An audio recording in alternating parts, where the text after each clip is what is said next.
ஓம் சாந்தி.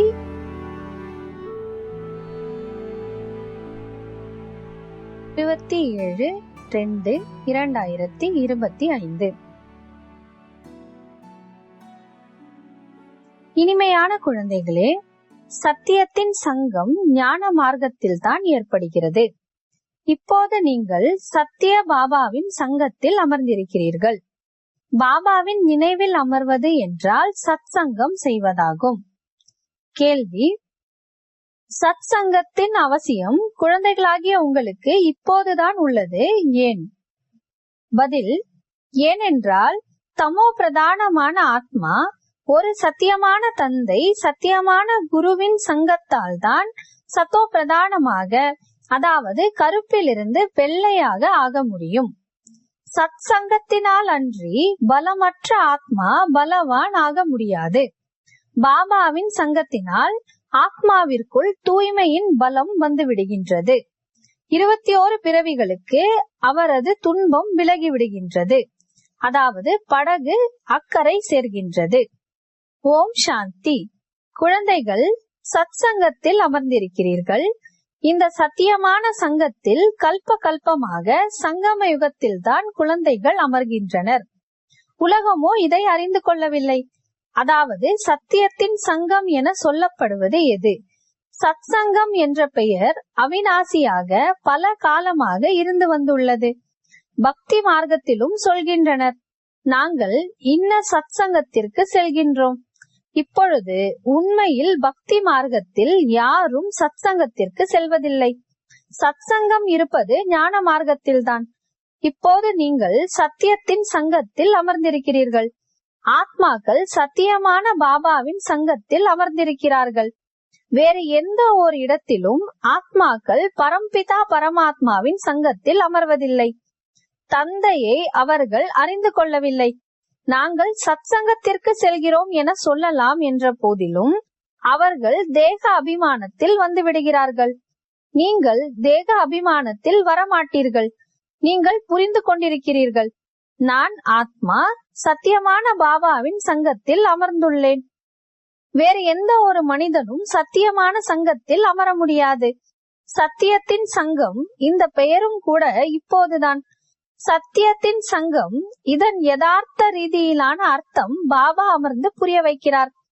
ஆத்மாக்கள் நீங்கள் இப்போது சத்தியமான பரமாத்மா தந்தையுடன் கூடவே அமர்ந்திருக்கிறீர்கள். அவர் சத்தியமான தந்தை, சத்தியமான ஆசிரியர், சத்தியமான குருவாக உள்ளார். ஆக நீங்கள் சத்தியமான சங்கத்தில் அமர்ந்திருக்கிறீர்கள் என்றாகிறது. பிறகு இங்கே அல்லது வீட்டில் அமர்ந்திருக்கலாம். ஆனால் தன்னை ஆத்மா என உணர்ந்து தந்தையை நினைவு செய்கிறீர்கள். நாம் ஆத்மா இப்போது சத்தியமான தந்தையை நினைவு செய்து கொண்டிருக்கிறோம். அதாவது சத்தியத்தின் சங்கத்தில் இருக்கின்றோம். பாபா மதுபனில் அமர்ந்துள்ளார். பாபாவை நினைவு செய்வதற்கான யுக்திகளும் அநேக விதமானவை கிடைக்கின்றன. நினைவின் மூலம்தான் விகர்மங்கள் விநாசமாகும். இதையும் குழந்தைகள் அறிவார்கள். நாம் 16 கலை சம்பூர்ணமாக ஆகிறோம். பிறகு கீழே இறங்கி இறங்கி கலைகள் குறைந்து கொண்டே போகின்றன. பக்தியும் முதலில் ஒருவருக்கே செய்யப்படுகிறது. பிறகு இறங்கி இறங்கி பலரை வணங்கும் பக்தியாக ஆகிவிடுவதால் தமோ பிரதானமாக ஆகிவிடுகின்றனர். பிறகு அவர்களுக்கு சத்தியத்தின் சங்கம் நிச்சயமாக வேண்டும். இல்லை என்றால் தூய்மையாக எப்படி ஆவார்கள்? ஆக இப்பொழுது ஆத்மாக்களாகிய உங்களுக்கு சத்தியமான தந்தையின் சங்கம் கிடைத்துள்ளது. ஆத்மா அறிந்துள்ளது, நாம் பாபாவை நினைவு செய்ய வேண்டும். நினைவையும் கூட சங்கம் என சொல்வார்கள். இது சத்தியத்தின் சங்கம், சத்தியமானவரோடு தொடர்பு. இந்த தேகம் இருந்த போதிலும் ஆத்மாக்களாகிய நீங்கள் என்னை நினைவு செய்யுங்கள். இதுதான் சத்தியத்தின் சங்கம். எப்படி சொல்கின்றனர் இல்லையா? இவர்களுக்கு பெரிய மனிதர்களின் தொடர்பு கிடைத்துள்ளது. அதனால் தேக அபிமானியாக ஆகிவிட்டுள்ளனர்.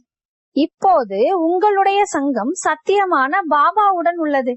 இதன் மூலம் நீங்கள் தமோ பிரதானத்திலிருந்து சத்தோ பிரதானமாக ஆகிவிடுகிறீர்கள். பாபா சொல்கிறார், நான் ஒரு முறை மட்டுமே வருகிறேன். இப்பொழுது ஆத்மாவுக்கு பரமாத்மாவுடன் சங்கம் ஏற்படுவதால் 21 பிறவிகளுக்கு அனைத்தையும் கடந்து சென்று விடுகிறீர்கள். பிறகு உங்களுடைய சங்கம் தேகத்துடன் ஏற்பட்டு விடுகிறது. இவ்வாறு டிராமா உருவாக்கப்பட்டுள்ளது. பாபா சொல்கிறார், என்னுடன் குழந்தைகளாகிய உங்களுக்கு தொடர்பு ஏற்படுவதால் நீங்கள் சத்தோ பிரதானமாக ஆகிவிடுகிறீர்கள். அதை கோல்டன் ஏஜ் என சொல்லப்படுகிறது. சாது சந்நியாசிகள் முதலானவர்களோ ஆத்மா நிர்லேப், அதாவது ஆத்மாவில் பாவம் புண்ணியம் எதுவும் ஒட்டாது, அனைவருமே பரமாத்மா தான் என நினைக்கின்றனர். இதன் அர்த்தம் பரமாத்மா மீது கரை படிந்துள்ளது என்பதாகும். பரமாத்மா மீதோ கரை படிய முடியாது. தந்தை கேட்கிறார், பரமாத்மாவாகிய என் மீது கரை படுகிறதா என்ன? கிடையாது. நானோ எப்பொழுதுமே பரந்தாமத்தில் வசிக்கிறேன். ஏனென்றால் நான் பிறப்பு இறப்பில் வருவதில்லை. இதை குழந்தைகளாகிய நீங்கள் அறிவீர்கள். உங்களிலும் கூட சிலரது நினைவு அதிகமாக உள்ளது, சிலருக்கு குறைவாக உள்ளது. சிலரோ நல்லபடியாக புருஷார்த்தம் செய்து யோகத்தில் உள்ளனர். எவ்வளவு நேரம் ஆத்மா தந்தையின் தொடர்பில் உள்ளதோ அவ்வளவு நன்மை உள்ளது. விகர்மங்கள் விநாசமாகும். பாபா சொல்கிறார், ஹே ஆத்மாக்களே, தந்தையாகிய என்னை நினைவு செய்யுங்கள், எனது தொடர்பில் இருங்கள். நான் இந்த சரீரத்தின் ஆதாரத்தையோ எடுக்க வேண்டியுள்ளது. இல்லை என்றால் பரமாத்மா பேசுவது எப்படி? ஆத்மா கேட்பது எப்படி? இப்போது குழந்தைகள், உங்களுடைய சங்கம் சத்தியமானவருடன் ஏற்பட்டுள்ளது. சத்தியமான பாபாவை நிரந்தரமாக நினைவு செய்ய வேண்டும். ஆத்மா சத்தியமானவருடன் தொடர்பு வைத்து நினைவு செய்ய வேண்டும். ஆத்மா அற்புதமானது, பாபாவும் அற்புதமானவர், உலகமும் அற்புதமானது. இந்த உலகம் எப்படி சுற்றி வருகிறது என்பதும் ஒரு அற்புதமாகும். நீங்கள் முழு டிராமாவிலும் ஆல்ரவுண்ட் பார்ட் நடிக்கிறீர்கள். ஆத்மாவாகிய உங்களுக்குள் 84 பிறவிகளின் பாகம் அடங்கியுள்ளது. இது அதிசயமாகும். சத்யுக ஆத்மாக்கள் மற்றும் இன்றைய ஆத்மாக்கள், அதிலும் ஆத்மாக்கள் நீங்கள் அனைவரை விடவும் அதிகமாக ஆல்ரவுண்டர் ஆவீர்கள். நாடகத்தில் சிலருக்கு ஆரம்பத்திலிருந்தே நடிப்பின் பாகம் உள்ளது, சிலருக்கு இடையில், சிலருக்கு கடைசியில் நடிப்பின் பாகம் உள்ளது. அவை அனைத்தும் எல்லைக்குட்பட்ட டிராமா. அவை கூட இப்பொழுதுதான் வெளிவந்துள்ளன. இப்போது விஞ்ஞானத்திற்கு இவ்வளவு முக்கியத்துவம் உள்ளது. சத்யுகத்தில் அதன் பலம் எவ்வளவு இருக்கும்? புது உலகம் எவ்வளவு விரைவாக உருவாகி இருக்கும்? அங்கே தூய்மையின் பலம் முக்கியமானதாகும். இப்போது பலமற்றவர்களாக உள்ளனர், அங்கே இருப்பவர்கள் பலவான்கள். இந்த லக்ஷ்மி நாராயணர் பலவான்கள் அல்லவா? இப்பொழுது ராவணன் பலத்தை அபகரித்துக் கொண்டான். பிறகு நீங்கள் அந்த ராவணனின் மீது வெற்றி பெற்று எவ்வளவு பலவான் ஆகிறீர்கள். எவ்வளவு சத்தியமானவருடன் சங்கம் வைக்கிறீர்களோ, அதாவது ஆத்மா எவ்வளவு சத்தியமான தந்தையை நினைவு செய்கிறதோ அவ்வளவு பலவானாக ஆகிறது. படிப்பிலும் கூட பலம் கிடைக்கிறது தான் இல்லையா? உங்களுக்கும் பலம் கிடைக்கிறது. முழு உலகத்தின் மீது நீங்கள் அதிகாரம் செலுத்துகிறீர்கள். ஆத்மாவுக்கு சத்தியமானவருடன் யோகம் சங்கம யுகத்தில் தான் நடைபெறுகிறது. பாபா சொல்கிறார், ஆத்மாவுக்கு எனது சங்கம் கிடைப்பதால் ஆத்மா மிகவும் பலவானாக ஆகிவிடுகிறது. பாபா உலகின் சர்வ சக்திவான் இல்லையா? அவரிடமிருந்து பலம் கிடைக்கிறது. இதில் அனைத்து வேத சாஸ்திரங்களின் முதல், இடை, கடை அனைத்தும் வந்துவிடுகின்றன. எப்படி பாபா சர்வ சக்திவானாக உள்ளாரோ அதே போல நீங்களும் சர்வ சக்திவானாக ஆகிறீர்கள். உலகின் மீது நீங்கள் ராஜ்யம் செய்கிறீர்கள். உங்களிடம் இருந்து அதை யாராலும் அபகரிக்க முடியாது. உங்களுக்கு என்னிடம் இருந்து எவ்வளவு பலம் கிடைக்கிறது? இவருக்கும், அதாவது பிரம்மாவுக்கும் பலம் கிடைக்கிறது. எவ்வளவு பாபாவை நினைவு செய்கிறீர்களோ அவ்வளவு பலம் கிடைக்கும். பாபா வேறு எந்த கஷ்டமும் கொடுப்பதில்லை. நினைவு செய்தால் போதும். 84 பிறவிகளின் சக்கரம் இப்போது முடிவடைந்தது. இப்போது திரும்பி செல்ல வேண்டும். இதை புரிந்து கொள்வது ஒன்றும் பெரிய விஷயம் கிடையாது. அதிகமாக இந்த விஷயங்களுக்குள் செல்ல வேண்டிய அவசியம் இல்லை. விதையை அறிந்து கொள்வதால் அதிலிருந்து மரம் முழுவதும் எப்படி வெளிவந்துள்ளது என்பதை புரிந்து கொள்ளலாம். சுருக்கமாக புத்தியில் வந்துவிடும். இவை மிகவும் விசித்திரமான விஷயங்களாகும். பக்தி மார்க்கத்தில் மனிதர்கள் எவ்வளவு அடி வாங்கி கஷ்டப்படுகின்றனர்.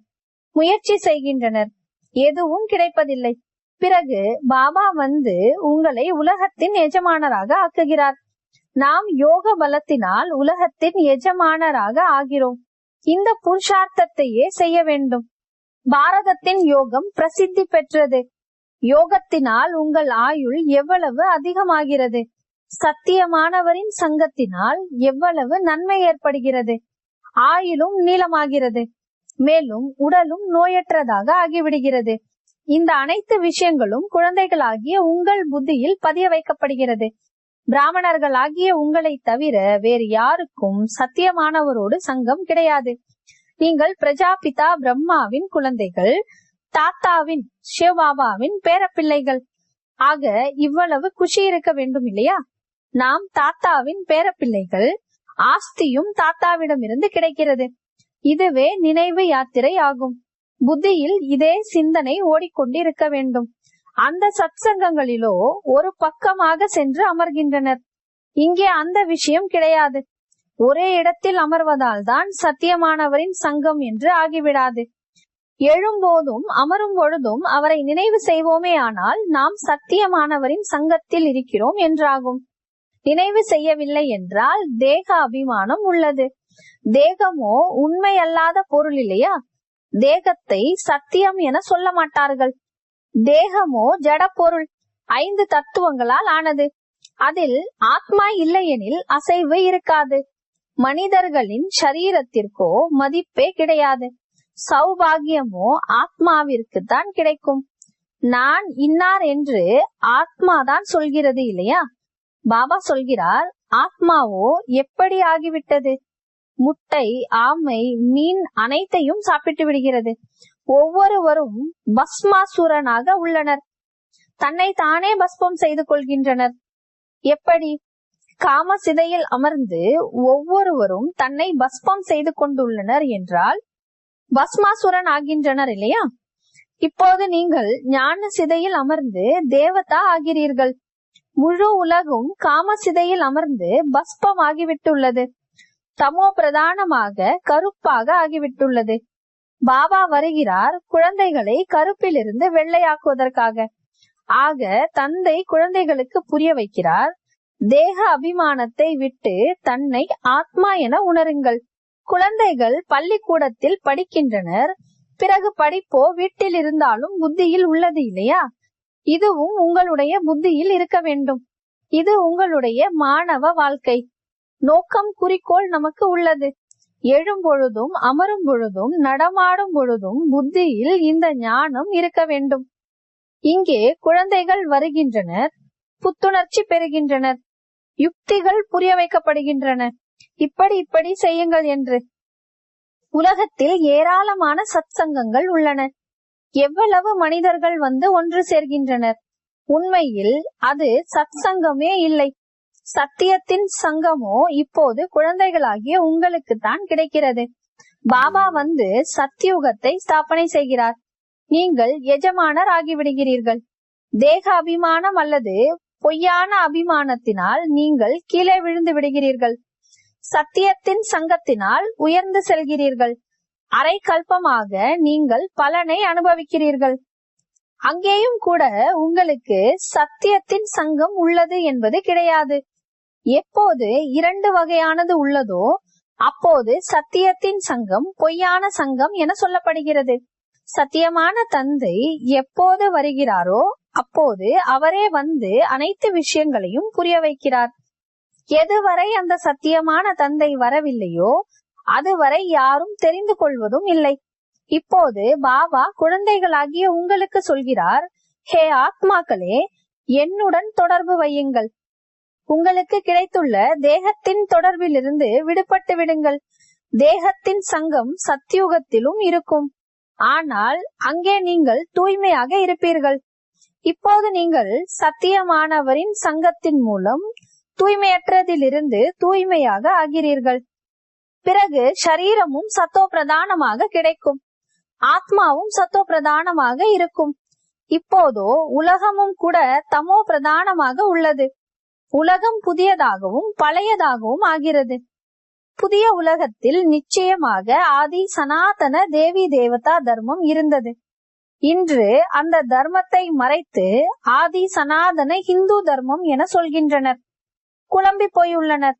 இப்போது பாரதவாசிகள் நீங்கள் புரிந்து கொண்டிருக்கிறீர்கள். நாம் புராதன தேவி தேவதா தர்மத்தை சேர்ந்தவர்களாக இருந்தோம். சத்தியுகத்தின் எஜமானர்களாக இருந்தோம். ஆனால் அந்த போதை எங்கே? கல்பத்தின் ஆயுளை நீண்டதாக எழுதிவிட்டுள்ளனர். அனைத்து விஷயங்களையும் மறந்துவிட்டனர். இதற்கு பெயரே மறதியின் விளையாட்டு. இப்போது சத்தியமான தந்தை மூலம் நீங்கள் முழு ஞானத்தையும் அறிந்து கொள்வதால் உயர்ந்த பதவி பெறுகிறீர்கள். பிறகு அரை கல்பத்திற்கு பின் கீழே இறங்குகிறீர்கள். ஏனென்றால் ராவண ராஜ்யம் ஆரம்பமாகிறது. உலகம் பழையதாகவோ ஆகும் இல்லையா? நீங்கள் புரிந்து கொண்டிருக்கிறீர்கள். நாம் புது உலகத்தின் எஜமானர்களாக இருந்தோம். இப்போது பழைய உலகத்தில் இருக்கிறோம். ஒரு சிலருக்கு இதுவும் நினைவிருப்பதில்லை. பாபா நம்மை சொர்க்கவாசி ஆக்குகிறார். அரை கல்பம் நாம் சொர்க்கவாசியாக இருப்போம். பிறகு அரை கல்பத்திற்கு பின் கீழே இறங்குகிறீர்கள். ஏனெனில் ராவண ராஜ்யம் தொடங்குகிறது. உலகம் பழையதாகவோ ஆகும் இல்லையா? நீங்கள் புரிந்திருக்கிறீர்கள். பாபா நம்மை சொர்க்கவாசியாக ஆக்குகிறார். அரை கல்பத்திற்கு நாம் சொர்க்கவாசிகளாக இருப்போம். பிறகு நரகவாசியாக ஆவோம். நீங்களும் கூட மாஸ்டர் சர்வ சக்திவானாக புருஷார்த்தத்தின் அனுசாரம் வரிசை கிரமப்படி ஆகியிருக்கிறீர்கள். இது ஞான அமிர்தத்தின் சத்தான உணவு. சிவபாபாவுக்கு பழைய உடல் உறுப்புகள் கிடைத்துள்ளன. புது உறுப்புகளோ கிடைப்பதில்லை. பழைய வாத்தியம் அதாவது சரீரம் கிடைக்கிறது. பாபா வருவதே வானப்பிரஸ்த நிலையில்தான். குழந்தைகளுக்கு குஷி ஏற்படுகிறது என்றால் பாபாவும் குஷி அடைகிறார். பாபா சொல்கிறார், நான் குழந்தைகளுக்கு ஞானம் கொடுத்து ராவணனிடம் இருந்து விடுவிப்பதற்காக செல்கிறேன். பாகமோ குஷியுடன் நடிக்கப்படுகிறது இல்லையா? பாபா மிகுந்த குஷியுடன் தனது பார்ட்டை நடிக்கிறார். பாபா இங்கே கல்ப கல்பமாக வரவேண்டி உள்ளது. இந்த பாகம் ஒருபோதும் முடிந்து போவது இல்லை. குழந்தைகளுக்கு மிகுந்த குஷி இருக்க வேண்டும். எவ்வளவு சத்தியத்தின் சங்கத்தில் சேர்கிறீர்களோ அவ்வளவு குஷி இருக்கும். நினைவு குறைவாக செய்கிறீர்கள், அதனால் அவ்வளவு குஷி இருப்பதில்லை. பாபா குழந்தைகளுக்கு ஆஸ்தி தருகிறார். எந்த குழந்தைகள் உண்மையான மனதுடையவர்களோ அவர்கள் மீது பாபாவுக்கு மிகுந்த அன்பு உள்ளது. உண்மையான மனம் உள்ளவர்களிடம் பாபா திருப்தி அடைகிறார். உள்ளும் புறமும் யார் உண்மையானவர்களாக உள்ளனரோ, பாபாவுக்கு உதவியாளராக ஆகிறார்களோ, சேவையில் ஈடுபட்டிருக்கிறார்களோ அவர்கள்தான் பாபாவுக்கு பிரியமானவர்கள். தனது மனதை கேட்டுக்கொள்ள வேண்டும். நாம் உண்மையிலும் உண்மையான சேவை செய்கிறோமா? உண்மையான பாபாவிடம் நாம் சங்கம் வைக்கிறோமா? சத்தியமான பாபாவுடன் தொடர்பு வைக்கவில்லை என்றால் என்ன கதி கிடைக்கும்? அநேகருக்கு வழி சொல்லிக் கொண்டே இருப்பீர்களானால் உயர்ந்த பதவி பெறுவீர்கள். சத்தியமான பாபாவிடம் நாம் என்ன ஆஸ்தி பெற்றிருக்கிறோம் என்று தனக்குள் பார்க்க வேண்டும். இதையோ நம்பர்வார் அறிந்து கொண்டிருக்கிறீர்கள். ஒவ்வொருவரும் எவ்வளவு ஆஸ்தி பெறுகிறார்கள் என்று. இரவு பகலுக்குண்டான வேறுபாடு இருக்கிறது. நல்லது. இனிமையிலும் இனிமையான தேடி கண்டெடுக்கப்பட்ட செல்லமான குழந்தைகளுக்கு தாயும் தந்தையுமான பாப் தாதாவின் அன்பு நினைவுகள் மற்றும் காலை வணக்கம். ஆன்மீக குழந்தைகளுக்கு ஆன்மீக தந்தையின் நமஸ்காரம். ஆன்மீக தந்தைக்கு ஆன்மீக குழந்தைகளின் அன்பு நினைவுகள் மற்றும் நமஸ்காரம். தாரணைக்கான முக்கிய சாரம். உங்களுக்கு கிடைத்துள்ள தேக சம்பந்தப்பட்ட சங்கத்தில் இருந்து விடுபட்டு இருக்க வேண்டும். சத்தியமானவரின் சங்கத்தின் மூலம் தூய்மையாக ஆக வேண்டும். இந்த மாணவ வாழ்க்கையில் நடமாடும் பொழுதும் சுற்றி வரும் பொழுதும் புத்தியில் ஞானம் சுழன்று கொண்டே இருக்க வேண்டும். நோக்கம் குறிக்கோளை நினைவில் வைத்து புருஷார்த்தம் செய்ய வேண்டும். உண்மையான மனதுடன் பாபாவின் உதவியாளர் ஆக வேண்டும். வரதானம். அவ்விபச்சாரி மற்றும் நிர்விக்ன மனோநிலையின் மூலம் முதல் ஜென்மத்தின் பலனை அடையக்கூடிய சமீபமான மற்றும் சமமானவர் ஆகுங்கள். எந்த குழந்தை இங்கு பிரம்மா பாபாவின் குணம் மற்றும் சமஸ்காரத்திற்கு சமீபமாக இருக்கின்றார்களோ, அனைத்து சம்பந்தங்களில் பாபாவுடன் இருக்கின்றார்களோ, மற்றும் சமமான அனுபவத்தை செய்கின்றார்களோ அவர்களே அங்கு ராயலான குலத்தில் முதல் ஜென்மத்தின் சம்பந்தத்தில் நெருக்கமாக வருகின்றார்கள். யார் ஆரம்பத்திலிருந்து இப்போது வரை ஒருவரையே நினைப்பவராக மற்றும் தடைகளற்றவராக இருக்கிறார்களோ அவர்கள்தான் முதலில் வருவார்கள். நிர்விக்னம் என்றால் தடை வரவே இல்லை என்றல்ல, ஆனாலும் தடைகளை வென்றவராக மற்றும் தடைகள் மீது சதா வெற்றி அடைவதாகும். இந்த இரண்டு விஷயங்களில் யாரேனும் ஆரம்பத்திலிருந்து இறுதி வரை சரியாக இருந்தால் முதல் ஜென்மத்திலும் துணையாக வருவார்கள். ஸ்லோகன்: அமைதியின் சக்தி மூலம் எதிர்மறையை நேர்மறையாக மாற்றம் செய்யுங்கள். ஓம் சாந்தி.